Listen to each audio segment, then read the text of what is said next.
Good morning, everyone, to the Wednesday, May 25th meeting of the Curriculum Committee. I call this meeting to order, and before I approve the agenda, I have an addition to our agenda under item C, items for discussion, a DOI update. Other than that, are there any other changes or deletions from any members of the committee? If not, I will ask for a motion to approve. The agenda is amended. Motion to approve as amended. Second. All in favor, say aye. Aye. All right, approval of meeting minutes from our last meeting of April 27th. Any additions, deletions, or corrections? If not, I'll get a motion to approve. So moved. All in favor, say aye. Aye. Aye. Item B1, Literacy Core Curriculum. Dr. Breedlove. Yes, sir. Thank you very much, and welcome everybody this morning. The first item on our agenda is our Tier 1 curriculum. We've been working for over a year on reevaluating our literacy curriculum that we've had in place now since about 2004 with balanced literacy. And as you all know, and we present our data, and it's out there, our reading proficiency data, while it may rank number one, and when it comes to the large districts in proficiency as a school system, it's been stagnant for a while at around 70% proficient of our students, which when you look at all students in a large school system, that's pretty good. But we're always looking to get better. All right, we want to continue to push our teachers, to push our students, and they're doing a phenomenal job, and we're very grateful. But we also want to know what our best practices are. We want to make sure that we're providing the most up-to-date curriculum. This past year, as you know, our teachers have been going through letters training with the sciences of reading, and that's really opened our eyes to a lot of different things that are out there that are state of the art there when it comes to reading and literacy. And so I've asked Dr. Rogers to be with us this morning, and we are very grateful to be able to present the future of our literacy curriculum to you this morning. And so, Dr. Rogers, I'll turn it over to you. Thank you, Dr. Breedlove. Good morning. Thank you for the opportunity to be here today to share our curriculum proposal with you. I'll take a few minutes to discuss where we've been, where we are going, and the process that we've used to get here today. So I'll begin by sharing our literacy approach prior to our letters training and what we're recommending as we implement the science of reading knowledge we now hold as a result of our letters professional development that has been required by the state. So beginning in 2004, we implemented a balanced literacy approach utilizing Lucy Calkins' units of study. We also utilized a cueing system to teach students to decode words while focusing on comprehension and word study. We garnered a good level of proficiency with this approach. However, we're committed to meeting the needs of all learners in our district. So as we're learning about the science of reading, we realize that we're missing an in-depth scope and sequence and how and the support needed on how the brain learns how to read, as well as what we're learning about with the 5 pillars of reading.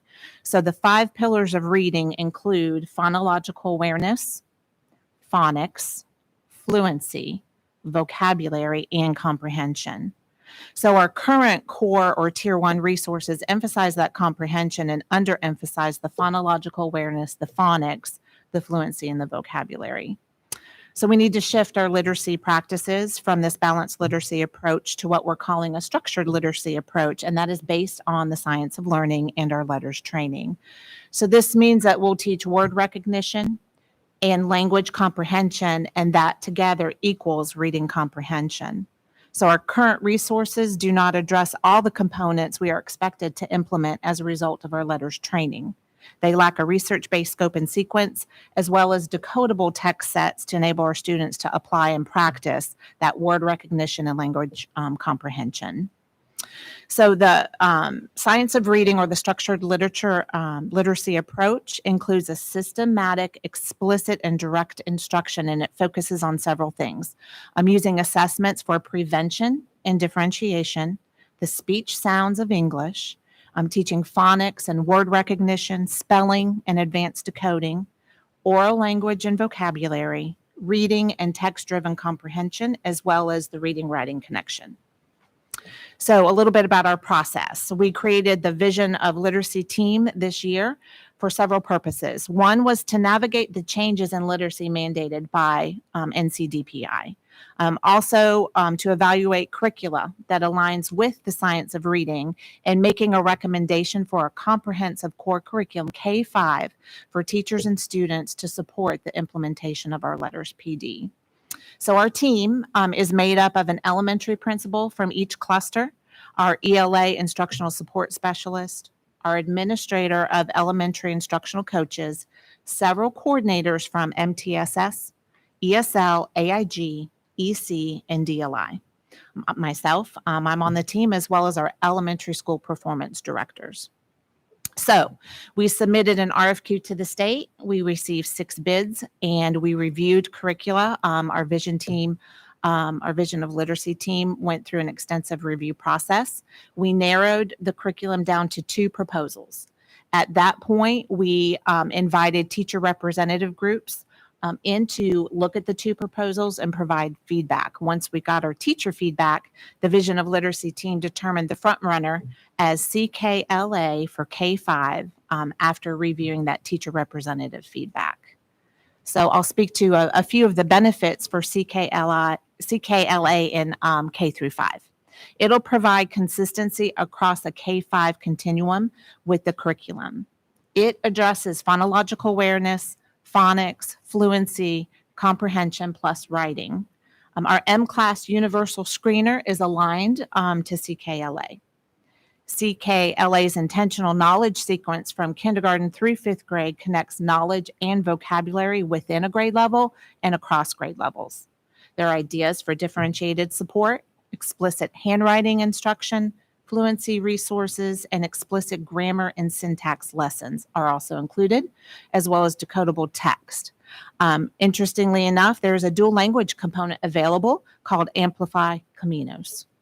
So finally, our timeline is to seek approval from you today, our curriculum committee, to go for full board approval in June, and then to enter in the contract and purchase process in July.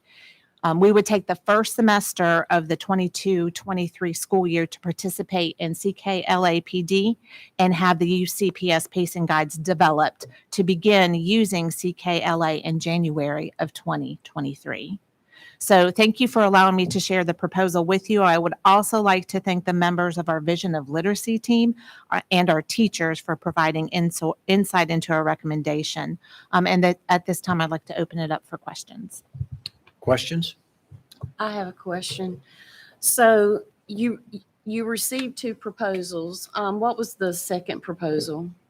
The second proposal included CKLA and Flyleaf for K2, and then the teachers reviewed 3 separate curricula. That was CKLA, Wonders, and Benchmark. And so there was an opportunity there to have 2 separate curriculums in K2. And based on teacher feedback and the work of the Vision of Literacy team, we are recommending 1 curriculum CKLA K5. Okay. So this is a next step to the letters training the teachers received this year. So is this like the next step to put that into action? Yes, ma'am. The way I'm looking at it, and we're talking as a vision team, is we're implementing change. Mm-hmm. And when we implement change, part of the components needed are resources.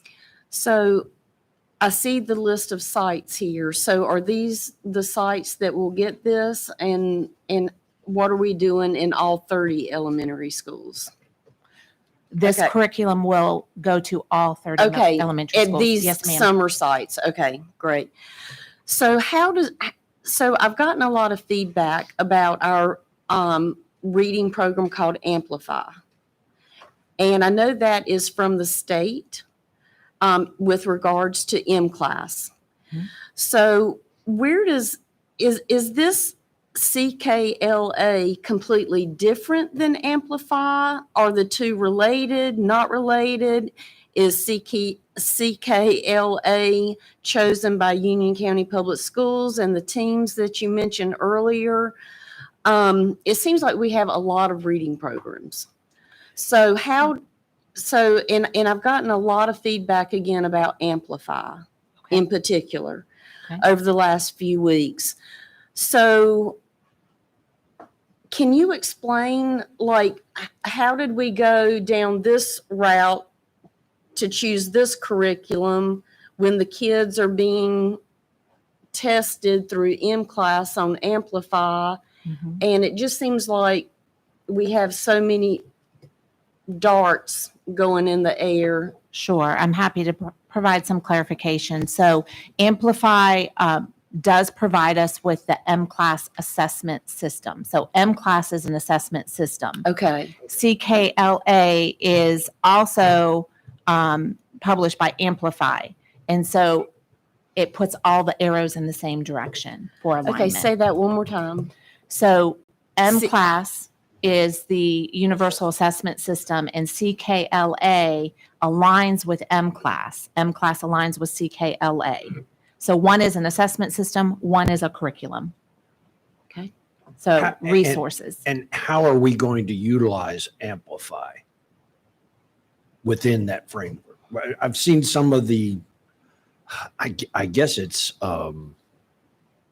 actual workbooks from Amplify. How does that piece fit in?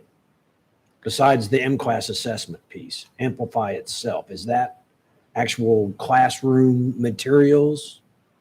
Amplify is the parent company Right. overall. CKLA is the curriculum, and M-Class is the assessment system. Mhm. We will use CKLA and its units as our curriculum base. I don't want to say that, we will choose every single item within CKLA, but we will adapt it to Union County Public Schools and what's part of.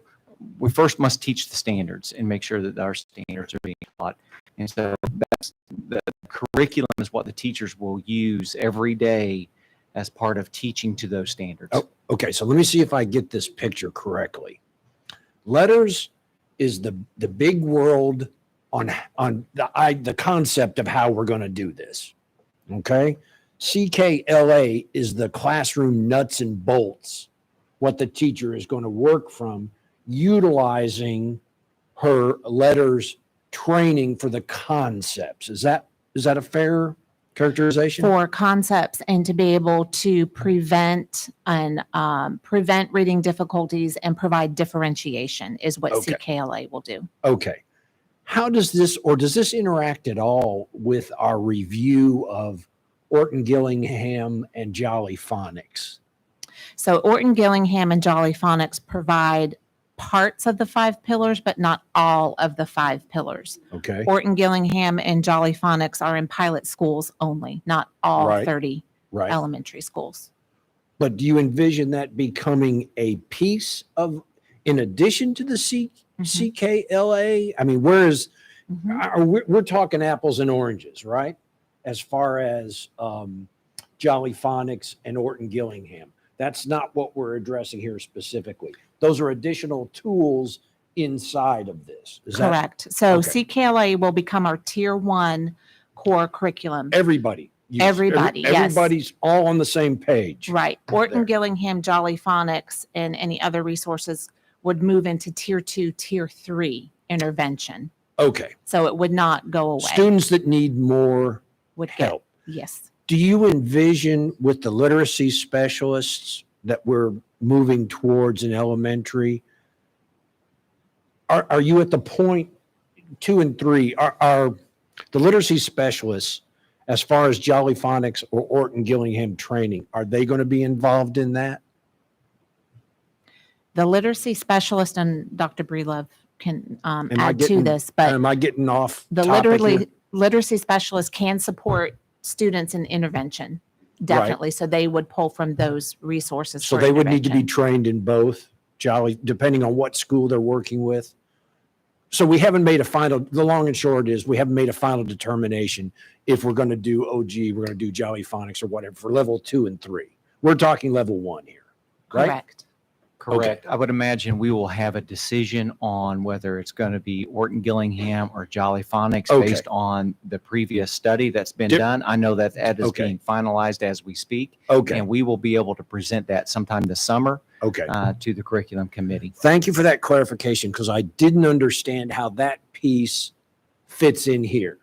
And when you explained level 1, which I'm going to call, maybe it's not the right term, but I'm going to call mainstream.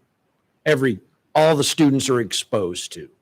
Level 2 and 3 need some additional resources, additional work, additional help getting up to where they need to be. And that's where we're looking at the additional sources. So the CKLA will be implemented, you said, in January of 2023? Yes, that is our goal. Yes. And that's the same time frame that everyone will be completed successfully with their letters training?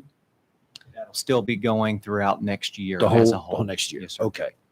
So talk about how this will be implemented at the teacher level. How do you get them?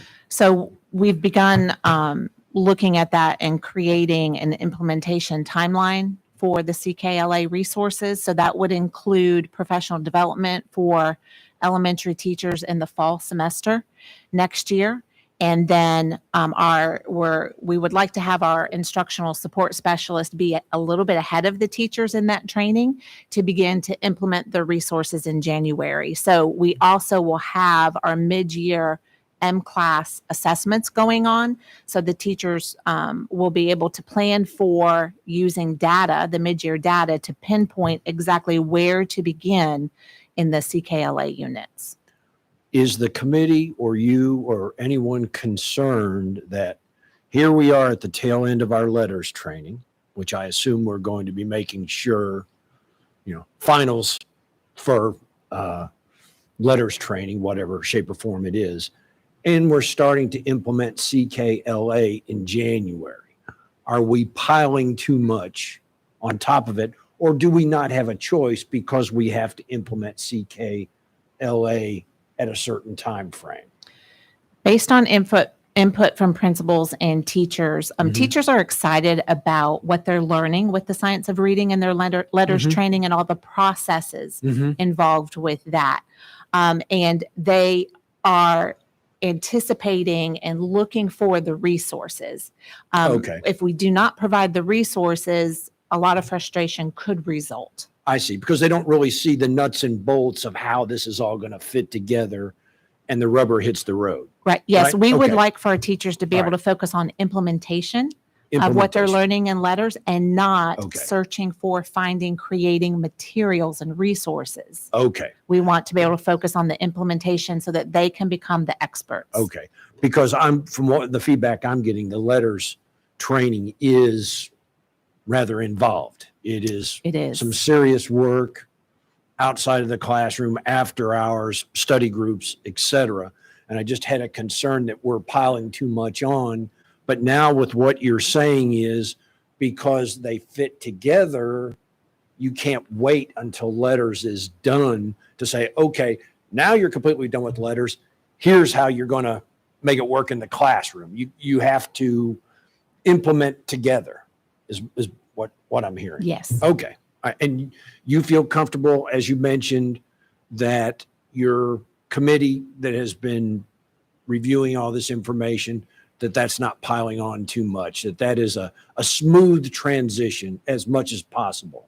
I in believe we'll be able implementation. to make strategic decisions about timing and the content so that our teachers are positioned to be able to use those resources, plan, have the district support with all of that process, have current data to jump into a unit with CKLA materials. Are principals required to complete letters training as well? Yes, sir. Okay. Mhm. So everybody in the school understands what we're getting into. Great.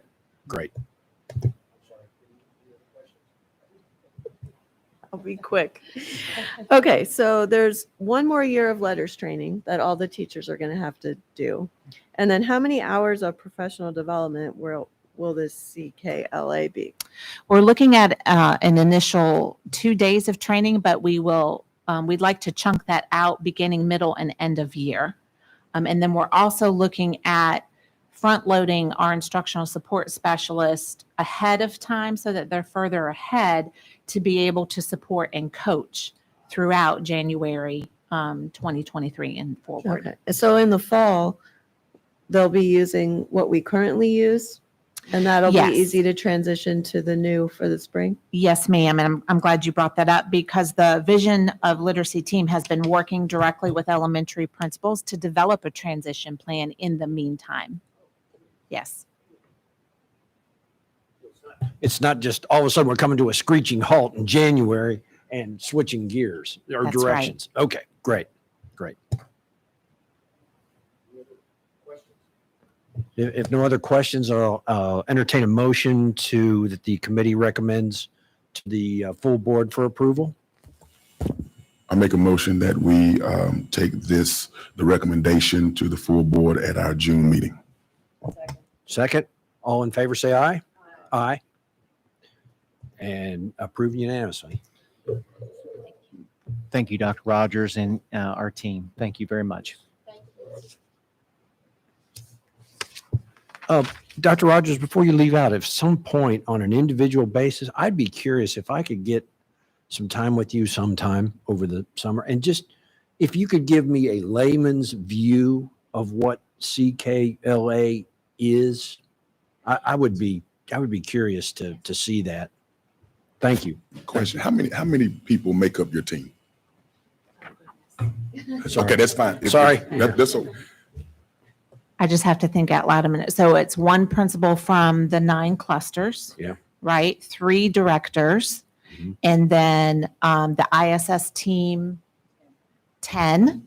And then coordinators from MTSS, EC, ESL, AIG, and dual language. Gotcha. So another 5. So there's a very diverse team of Yes, a sir. lot of conversation, Lots and of conversations. Yes, sir. likes and unlikes to get to the place where we all come to the realization that this is what's best for the kids. Yes, sir. I love it. Okay. It may be a little late, but should we ask if it was a unanimous decision to go with the CKLA? Within the Vision of Literacy team, it was. Excellent. Yes. Excellent. Mhm. Okay. Thank you. Thank You're you, welcome. Again. All righty. Item number 2, digital resource renewal for 22-23. Dr. All right, Breedlove? first on the list here is Follett or Destiny. As you may know, this is our media center program that we use, not just in our media center, but also technology services uses this for resource, for their resources as well. And this is something that has been extremely useful to us for many years now. And so that it categorizes and catalogs all of our library books, as well as, like I said, technology services use it to catalog our technology as well. And so this is a renewal for that. I will say that this is something that like I said, it has been useful because it does provide our parents and that the ability to go in and see what's in our media centers. And that's important. We want to be transparent. We want to make sure that we have resources that our community is proud of in all of our schools. Any questions? Motion to approve and send to the full board. Need a second? Second. Motion and a second. All in favor, say aye. Aye. Aye. It is approved unanimously and we reported to the full board. Item 3, sole source purchase safe and civil school resources. Yes, this Safe and Civil Schools provides both CHAMPS and discipline in the secondary classroom professional development. This program helps train our teachers in providing high quality structures to their classrooms in order to connect with their students and not only reduce poor behavior, but The end goal is a result in higher student engagement and higher student success in our classrooms. I've had the training. It's phenomenal training. And so this money is coming from, to provide this training is coming from leftover money from our EPIC grant as well as our Legends grant. And it's really for those teachers that have not had the training, that are new to our schools that have had the training before. Any questions? Chair will entertain a motion to approve, to recommend approval to the full board. So moved. Have a second. Have a second, motion and a second. All in favor, say aye. Aye. Aye, unanimous. It will be reported so to the full board. Item C1, Summer Learning Programs Update. At this time, I will call both Dr. Bowers and Mr. Davis up to the table and to help provide this overview. But each curriculum committee now, over the last 2 or 3, we've been coming to try and give a short overview of our preparations for summer learning program. There's a lot going on. We've made a lot of progress towards getting ready for our summer. I'm not going to call it summer school, but they're summer camps, right? Because we want to not only provide an atmosphere that is conducive to learning and students can come in and catch up on maybe missed opportunities of learning throughout the year, but also be engaged and really enjoy coming into school. So at this time, I'm going to turn it first over to Dr. Bowers for an overview of the Read to Achieve camp and then Summer Bridge, and then to Mr. Davis for Summer Accelerator, which is our CTE camps. Great. Thank you, Dr. Breedlove. Good morning, members of Curriculum Committee. Good to be here with you to kind of share updates with where we are with our summer programs planning. As Dr. Breedlove mentioned, I'm going to talk a little bit more about our summer reading camp, and then I'm going to kind of shift and talk a little bit about Summer Bridge Academy. I think you have a handout that kind of provides a little bit of an overview of each of those programming efforts. Just as a reminder, Summer Reading Camp is something we've been doing. It's kind of ironic coming in, just having talked about elementary literacy curriculum, because this aligns nicely with that. As part of the state's efforts, the Read to Achieve effort to certainly ensure we have as many of our third graders on grade level by the end of third grade in literacy, Summer Reading Camp is a part of that effort. So for the last several years, we've been offering opportunities for students who are not on grade level in grades 1, 2, and 3 to come and participate in a no-cost reading camp for 72 hours of instruction to really certainly support and certainly give them the greatest opportunity to be better positioned moving into their subsequent grade levels. So this year, you can see we have about 2,100 students just over that have been invited to attend. Thus far, we have just over 1,000 students who have certainly confirmed that they will be attending. So I want to see that number continue to climb as we get close to the end of the school year. But again, we're encouraged that we're seeing a pretty healthy response in that sense. We have 9 sites around the district that will be serving those students, and we've done so by cluster so that we can certainly put students closest to their home. And you can see that the dates of that will be from June the 13th until June the 30th. So about 6 hours is what we're looking at for each student each day. And so we've got staff on hand to be able to support them in those efforts. And we'll be working closely with Dr. Rogers and her team to make sure, again, the curriculum's in place to be able to make sure that students are moving towards those literacy goals and those deficiencies which have been identified. The second half of our summer, we're kind of set aside. That's for our Summer Bridge Academy. This is a little bit of a replication of some of the summer camps we did last year. If you think about that, last year was a 6-week effort, a little bit more of a true summer school. This one's a little bit more of a pared down version of that. We're still excited to be able to have a 3-week camp offering for students around the district. But this one, again, is going to be in students in specific grade levels. That was kind of the language that came forth when we were first tasked to put something of this effort together. So students in key transition grades, current 2nd graders, 5th graders, and 8th graders will be invited to attend. And this, again, is for those at-risk students, students who throughout the years have demonstrated some tendencies to be at risk on a multitude of factors, not just academically, but maybe some behavioral concerns have arisen. Some teacher observations within the classroom have been noted. We're seeing basically students who just basically need a little extra support just to get ready for that next grade level and or next school to which they would be attending. So that'll occur starting July the 12th and it'll run essentially until July the 27th. So about 10 days for students, 6 hours a day, 60 hours of camp opportunities, focusing on reading, math, and science, but also building in those experiential opportunities, things like field trips, taking opportunities to go to their school that they may be attending next year, have a chance to maybe interact with some project-based learning, things that they traditionally wouldn't do maybe throughout the normal school year itself. So really emphasizing that fun aspect, but also, kind of emphasizing some of that remedial acceleration component as well. So you can see at this point, we have just over 1,600 students who have been invited. We are certainly looking to kind of continue to push those numbers north of those who will be attending. We have, once again, 9 sites identified throughout the district, 3 middle schools and 6 elementary schools, again, regionally situated so that we can put students closest to perhaps the areas that are nearest their attendance areas. 6 hours, again, of camp. And certainly staffing has taken place right now. So we've got site administrators in place, teachers in place. I'm really excited about some of the opportunities. So I'll pause there for any questions that you may have. I will add that we will be providing transportation to these camps, as well as breakfast and lunch. And we are very grateful to our operations team for working that out. Okay. Please, go ahead. Okay. How many do we know for the summer bridge that are so far attending out of that 1,600? Let me check that, Ms. May, just before I give you anything that may or may not be an accurate number. Those numbers are a little bit more fluid at this point because some of the at-risk indicators aren't quite as identified as a student, not on grade level. Right. So we're still kind of pulling in information from our schools. So at this point, I don't have that exact number in front of me. I'm sorry, but I will certainly get that information. Okay. And then are we sending something out?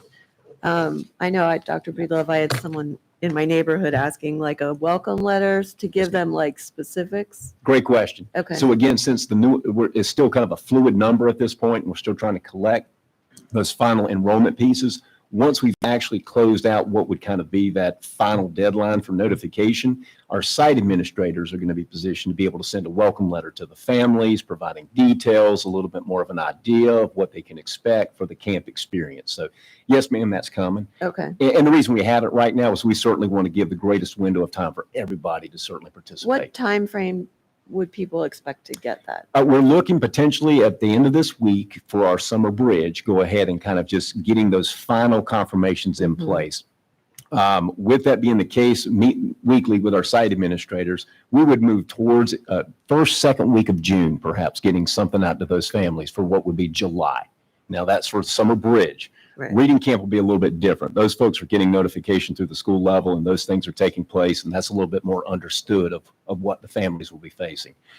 So we'll certainly encourage our site administrators to make sure they've got some sort of welcome notification, perhaps a connected, something that really kind of connects them with the voice and the site leader and puts them in contact with anyone who they would have questions for. So are they going to get it by mail? We would hope the mailing and also a phone call as well. We're asking that they do both. Okay. Excellent. For the reading camp, the number you have, the 2155, are those students that are identified as candidates? And do you have a feel for what numbers have confirmed as of yet? Yes, sir. Just over 1,000 students at this point for our reading camp is what we do have that have confirmed. The 2155, as you said, they are candidates. The invitations have gone out. Okay. Have you identified or have you had adequate staff volunteer if you hit both of these numbers as far as reading camp and the summer, I call it summer school, summer bridge? Absolutely. Yes, sir. We feel confident we've got the available staff to be able to kind of serve the demand that we have right now for that. So we have the capacity, if we get 100% participation, which of course we won't, for both programs, we're confident we have staff identified or have volunteered to be able to handle. Yes, sir, we do. Excellent. Thank you. Any Can other I questions? interject really quick and go back to something that Ms. May asked about? And I will say that if a parent is selecting a camp and or has received a letter and they would like additional information, they should please contact, especially for Read to Achieve, which is really our first camp, and we'll get to Summer Accelerator here in a minute. But they should contact the school, and the school should be able to answer their questions about that reading camp. Because I know that there are questions out there, especially if if the site is not their home school.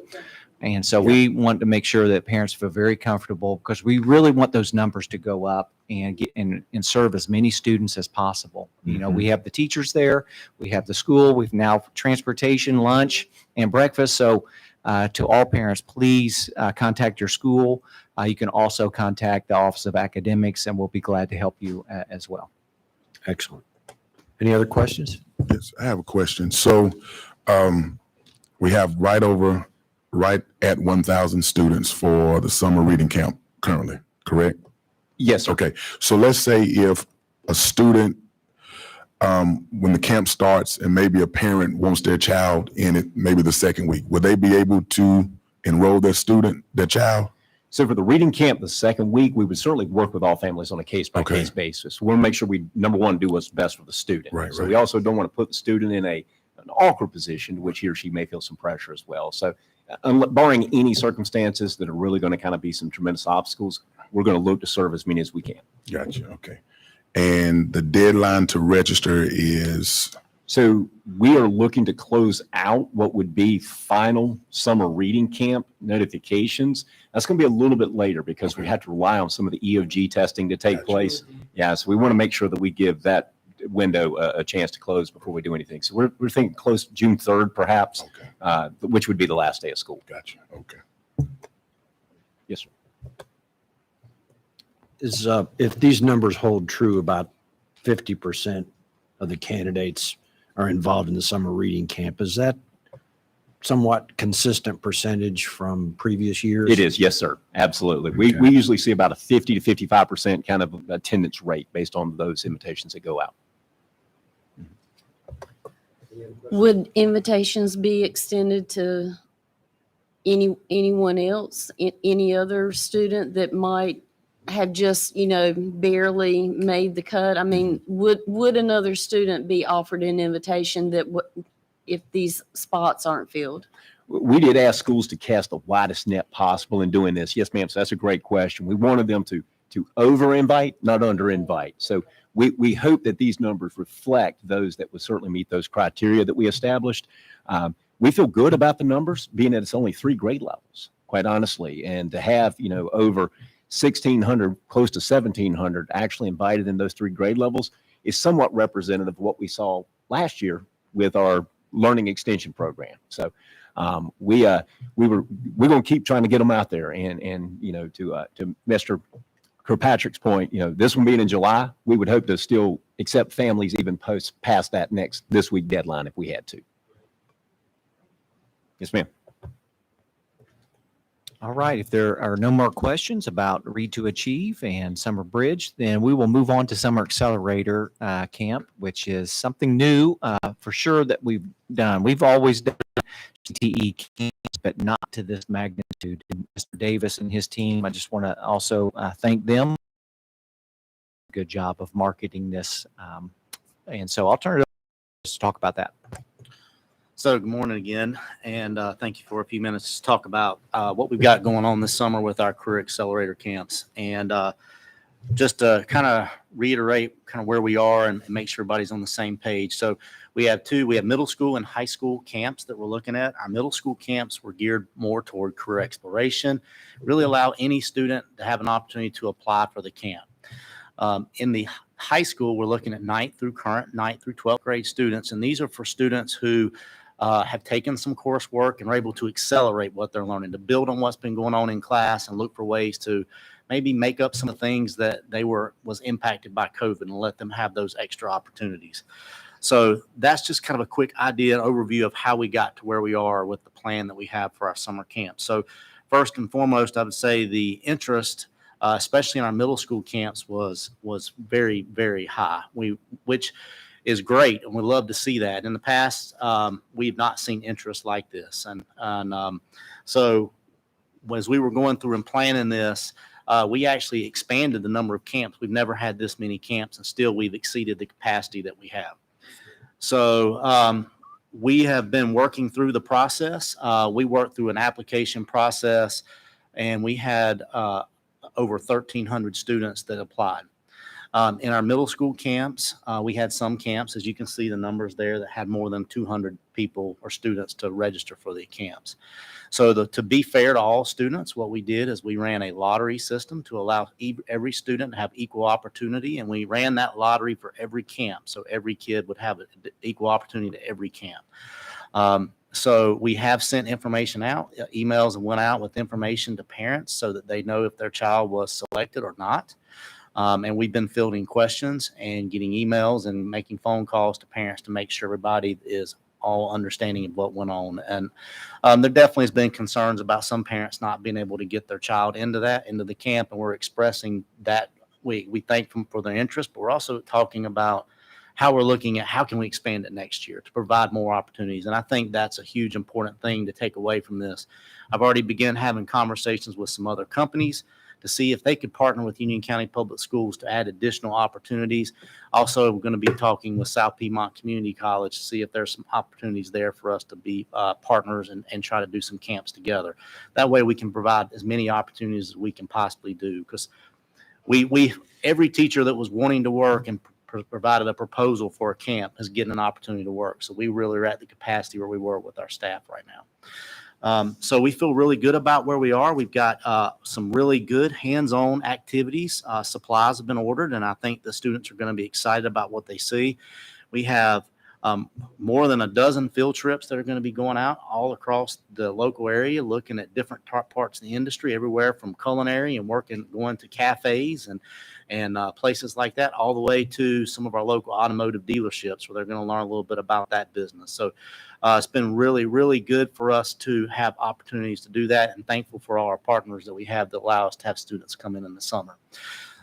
So that's a quick overview of where we were. I'm willing to take any questions that you may have about what we have going on this summer. How long are the week-long camps? How long? We're on a 4-day work week, so they're 4 days. 4 days. So Monday through Thursday. Yes, sir. Time during the day? How Yes, long? sir. They're going to start at 9 a.m. for students, and they're going to run till 3 o'clock. So you're going to provide lunch Yes, sir.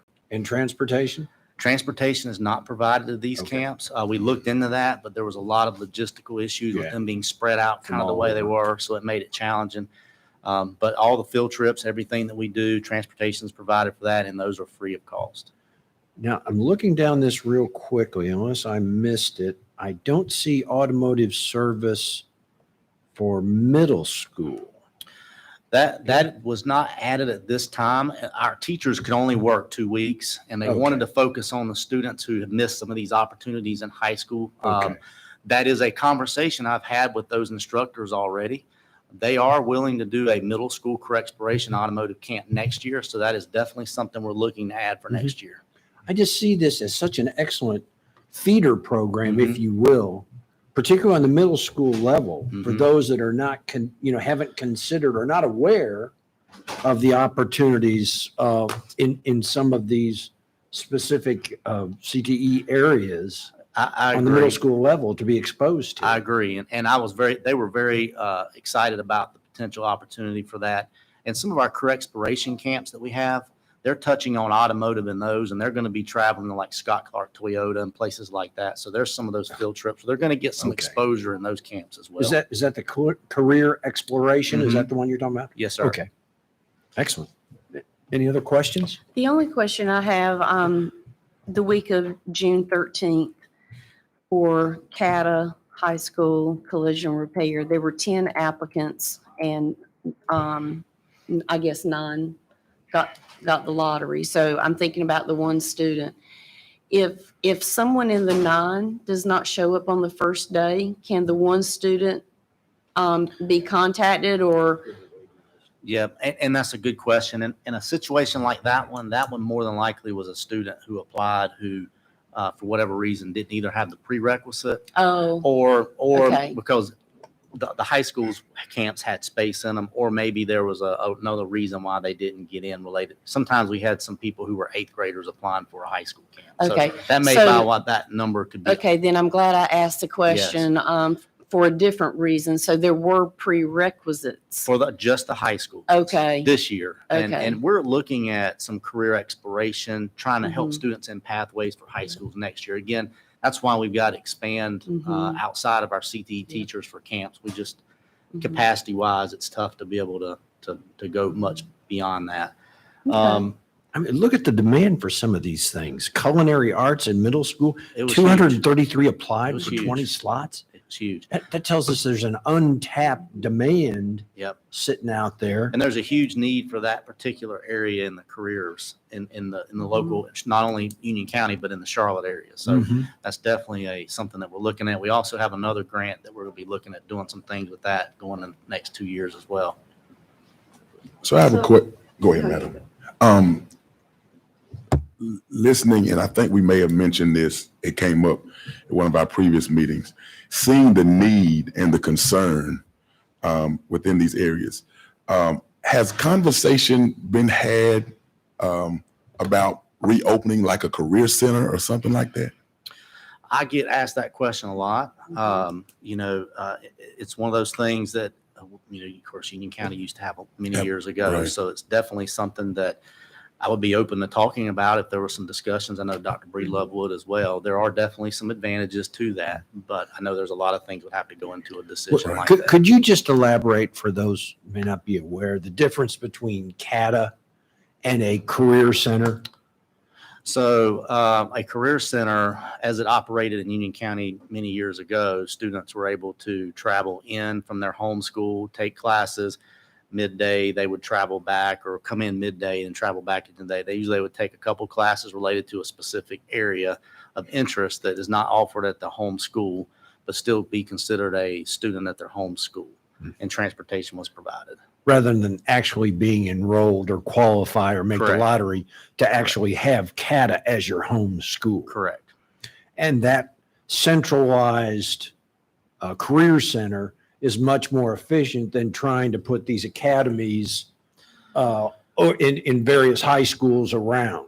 The transportation piece was Yeah. important because it Right. did provide access. Yes. And Career Center did provide transportation, Yes. Indeed. which is a challenge for students that are at one school, say, go to the Culinary Academy, Porter Ridge, you got to get there on your own. Correct.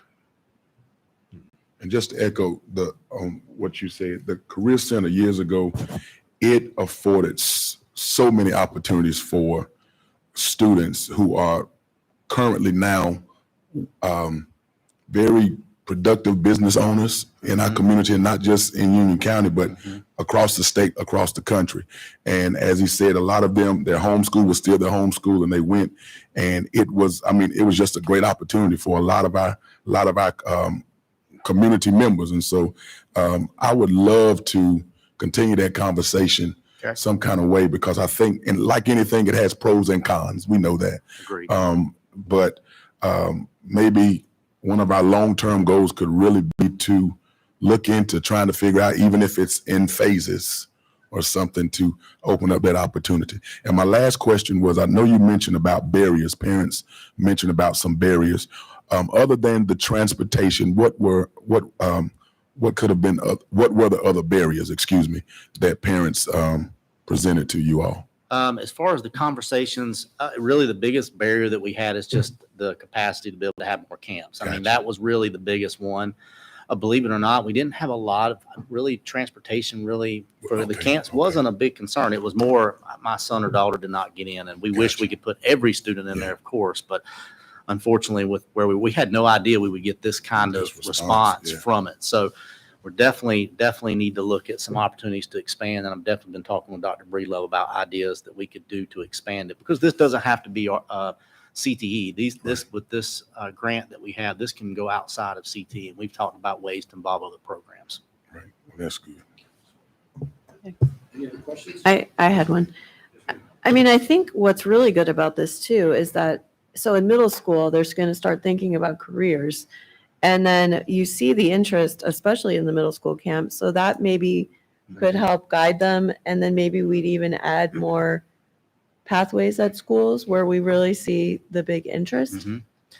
Yep, I agree. I think that's one of the goals of those middle school camps, is to begin to just add on to what we're already doing with our middle school CDCs and Major Clarity, to really help students begin thinking about which way they want to go in high school. And my hope is that we're going to have much more educated students that will make better choices as they begin to enter those high school pathways. I agree. Thank you. You're welcome. Anything else? Thank you. Thank you, gentlemen. Our last item under discussion will be a DLI update. Thank you. I've asked Ms. Garner to prepare an update about our DLI program. As you may know, we offer two languages of DLI. One is Spanish and the other is Mandarin. And so as we prepare for next year, Ms. Garner is here to kind of talk us through some various items that we are Thank you. looking to update. Do you all have this in your packet or no? All right. There we go. All right, Ms. Garner. Well, good morning. Thank you for the opportunity to just share a few updates about Immersion. The first I wanted to provide is just kind of an update with where we are on staffing for our Mandarin Immersion program. So as you know, we had some challenges due to the pandemic of bringing teachers from abroad, and specifically the challenge of bringing teachers from China was especially hard. So I did want to let you know that, you know, we have last fall, we approved the switch at Kensington to slowly phase out Mandarin and phase in Spanish. So next year they will have students in Mandarin for grades 2 through 5. And they'll start a kindergarten and a first grade class in Spanish. So we are fully staffed at Kensington for grades 2 through 5 with Mandarin teachers. Because of low numbers, the 4th and 5th grade class is going to be combined into one group. And so we've got those teachers fully staffed. We had 2 teachers from Kensington, one who was teaching first grade and one who was teaching 5th grade, that are going to move over to Marvin. So that we can be fully staffed at Marvin this year, because Marvin was actually never fully staffed last year. We had some support from other areas. So we're very excited to have 2 buildings that are fully staffed. I will say that it is still a challenge to get teachers. So we have some local hires that we're very excited about that will not have visas that are expiring. I feel good about where we are for this year, but I think each year is going to continue to be a challenge. We're looking at, we've got our transition plan of how we're moving teachers from Kensington to Marvin over the next few years. Principals have had those conversations with teachers, so they're aware that each year, and that's really going to help us staff Marvin. I've talked with other visa sponsorship organizations that do the same thing, that try to bring teachers. And really the consensus is that there are fewer teachers interested in coming to teach in the United States, and it's still challenging to get visas. So I think those are the two bigger challenges. I mean, honestly, the visa piece can be figured out. It takes longer, but the pool of teachers is really a lot smaller than it has been in past years. And I think that just has to do with, just the shift in exactly. So, we're excited about the teachers we have. We have a really good teaching staff that's going to be on board with us next year.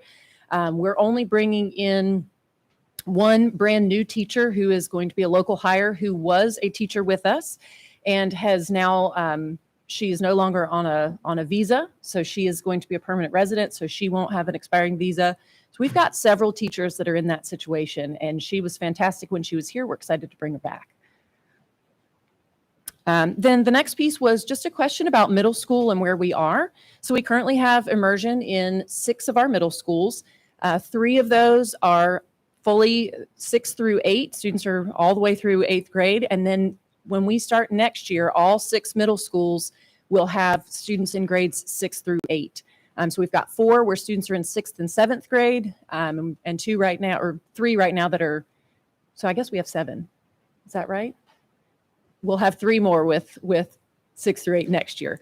And then we'll be adding, of course, Monroe and Forest Hills as those students matriculate through. So the students at Walter Bacon at East next year will be in 5th grade. So we'll bring Monroe Middle School on in another year. And then we'll be moving some students on to high school.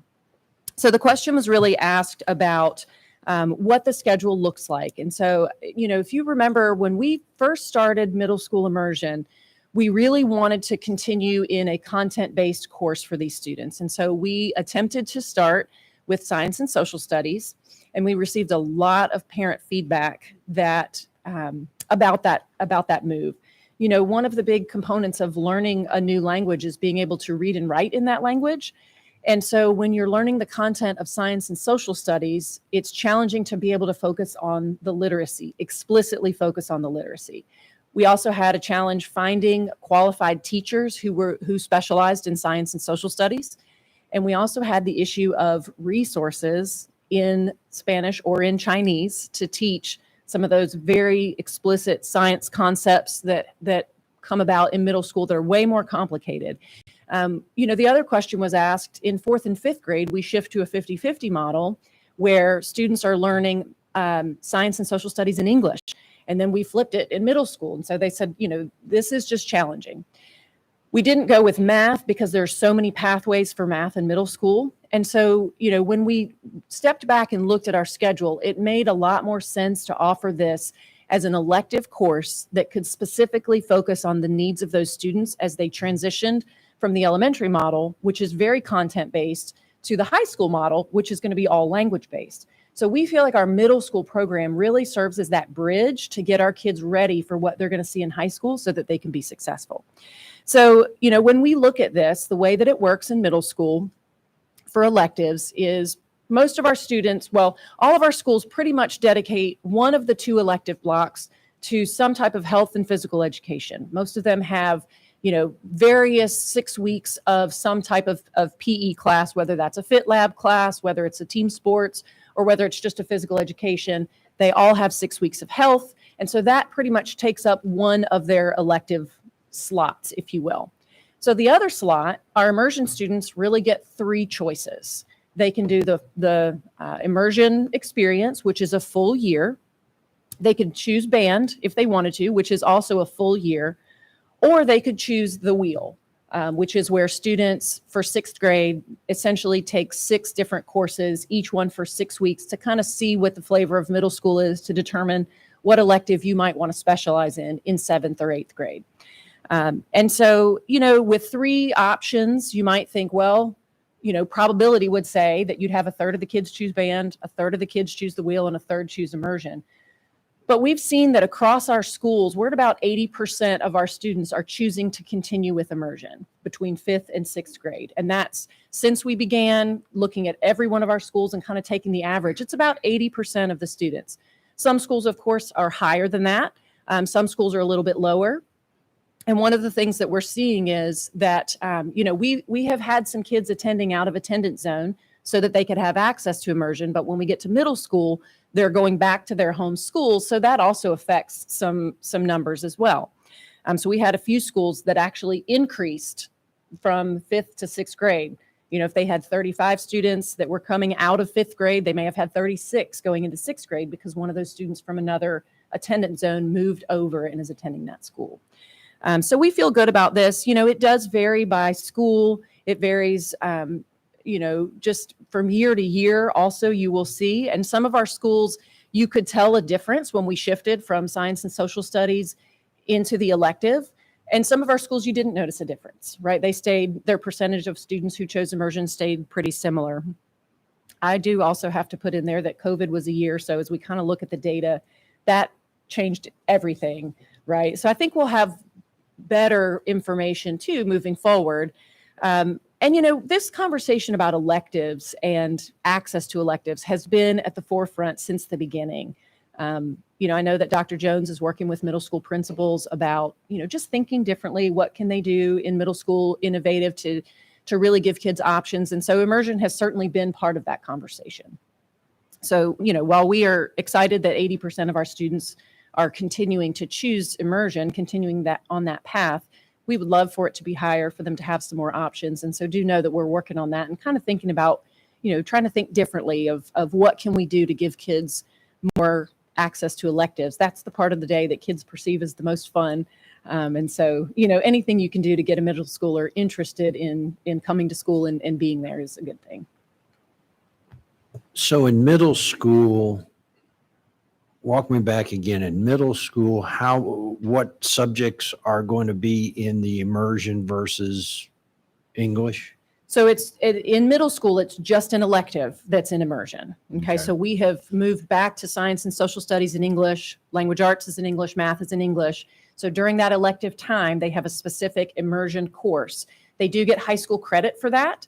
The sixth and seventh grade years combined give them one. And then if they Mhm. choose to take that in eighth grade, they get a second credit that they can take with them to high school. And it's a world language credit. So you're basically burning your elective to You are. stay in the DLI. So you don't see a way around it creating almost for some students that want to continue in DLI, it's not possible to give them an additional elective. So I guess I've had some feedback from parents that, dropping out of DLI at the middle school level because there's an elective they want that, like you said, they're using up their elective to be in DLI. Mhm. So there's no way around basically students in DLI not counting it as an elective, but still giving them, you don't have enough time in the day Right, to right. basically give them another elective, which is what you'd be doing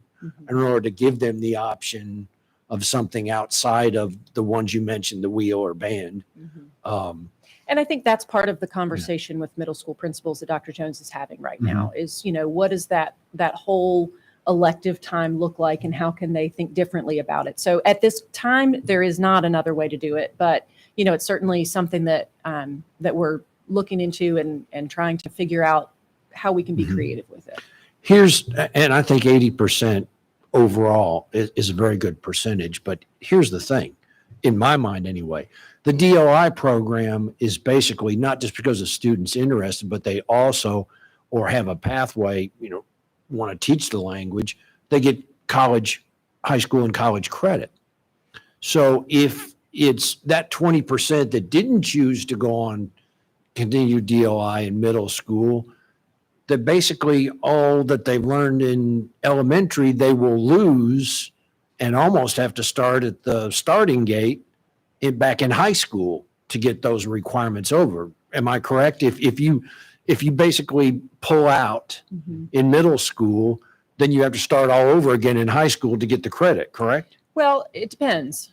So, the skills that students learn in K-5 are pretty remarkable. And a Okay. lot of those skills, while certainly any proficiency-based skill, if you don't use it, you lose it, right? I Right. think that's true of playing a musical instrument. I Sure. played the clarinet all through college, and I would not pick one up today and play it in front of anyone because I have lost that Wouldn't know skill. which end to use.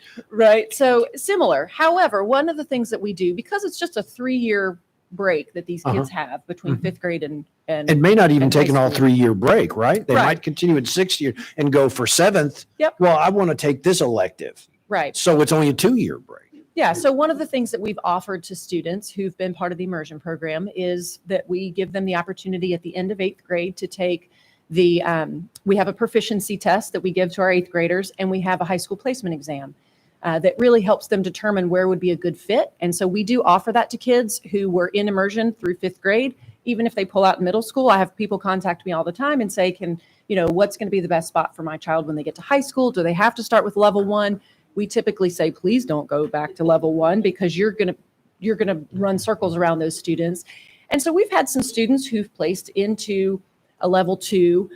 Some have placed into level 3 if they've done something on their own to keep up their language skills or have had external influences with that. So, I think that it really is very student dependent. And we do try to provide them with the option of how they can continue that. I think that is very important, what you just said, and that every student that decides in middle school at some point or at the start of middle school understands if you keep up your proficiency in this, that doesn't mean you have to go back to the starting gate. I am so pleased to hear that we're willing to do an assessment to offer that so that if they retain, because my wife's brilliant at language, at Spanish. She just picks it up, and there's some people that, like me, that couldn't get a lick. And so if they retain that, then they have the opportunity, like you said, why send them back to Absolutely. Spanish 1 Right. when they're basically going to be bored? That's right. That's They wouldn't necessarily get the credit for that Spanish 1 if, just by taking this placement test. right. But they could certainly skip into level 2, potentially level 3. And then because we have block scheduling in high school, that affords them the opportunity to have multiple levels within a year. So if they take level 2 and level 3 in 9th grade, then they could potentially be right on track with the immersion students going into 10th grade. Okay. All right. Well, I want to also encourage, I have every confidence in you and Dr. Jones to try and figure out how they could maybe get that 4th elective, or do we do something instead of the wheels so that whatever that 20% that we're losing still has an option that fits their desires as far as elective goes. Absolutely. Okay. Any other questions? I do. Please. I have some. Okay, so Kensington has Spanish for next year, Yes. and the turnout for that, like the interest was good. It was very high. Okay, and then Yes. Newtown? Newtown has also been high. Their kindergarten class absolutely made. Okay. Yeah. And then any other school out there that maybe wants to add DLI, the principal, if they show interest, then we do that, right? We have conversation. I mean, there's a lot of considerations with budget and, other factors, but absolutely, we also want to be careful that we don't water down an existing program, because, one of the reasons we looked at Newtown is to have 2 schools in a cluster to feed into a middle school. If demand is not high enough cluster wide, we Mhm. risk pulling from other programs. But yes, we Right. absolutely have conversations with any principal who's interested in starting an immersion program. Okay.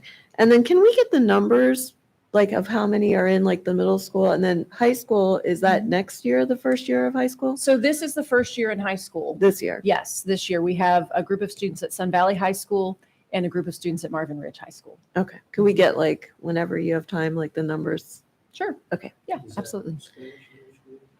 Marvin is Mandarin. Yeah. Yep, and Sun Valley is Spanish.